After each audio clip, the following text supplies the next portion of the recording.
पटरी पर दौड़ती ट्रेन की आवाज और खिड़की से आती हवा। उसी समय सामने बैठे साधु ने धीरे धीरे अपनी आंखें खोली। उन्होंने बिना शामू की तरफ देखे धीमी आवाज में कहा, बेटा, बचकर तो आ गया, लेकिन वो चीज अभी भी तेरे पीछे है। शामू चौंक गया। उसने तुरंत साधु की तरफ देखा। बाबा, आपने मुझसे कुछ कहा? तुम्हारे पीछे अब भी 3 परछाइयां चल रही है। साधु की बात सुनकर शामू का चेहरा सफेद पड़ गया। उसकी धड़कनें बेकाबू हो उठी। आप ये क्या कह रहे हैं? जिस गांव से तुम लौटे हो, वो किसी को इतनी आसानी से जाने नहीं देता। शामू की धड़कनें तेज हो गईं।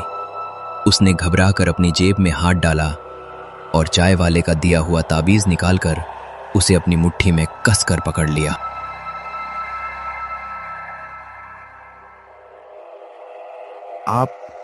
आपको कैसे पता कि मैं किसी गांव से लौटकर आया हूं? साधु ने पहली बार शामू की तरफ देखा। उनकी नजरें सीधे शामू की आंखों में ठहर गईं।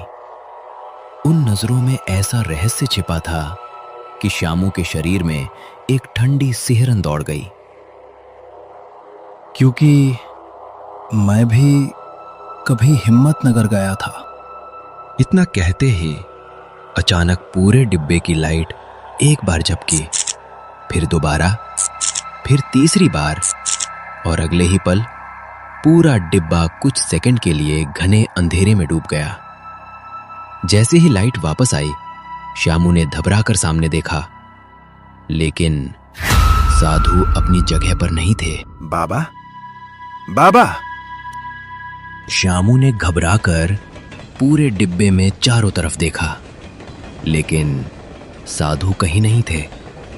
मानो वो कभी वहां बैठे ही नहीं थे। उसी समय पीछे से किसी की धीमी हंसी सुनाई दी।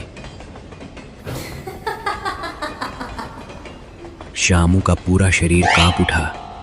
उसने धीरे धीरे पीछे देखा। बगल वाली सीट, जहां अभी कुछ देर पहले कंबल ओढ़े एक आदमी बैठा था, अब वहां करीब 20-22 साल की एक लड़की चुपचाप बैठी थी। उसके बाल हल्के हल्के चेहरे पर बिखरे हुए थे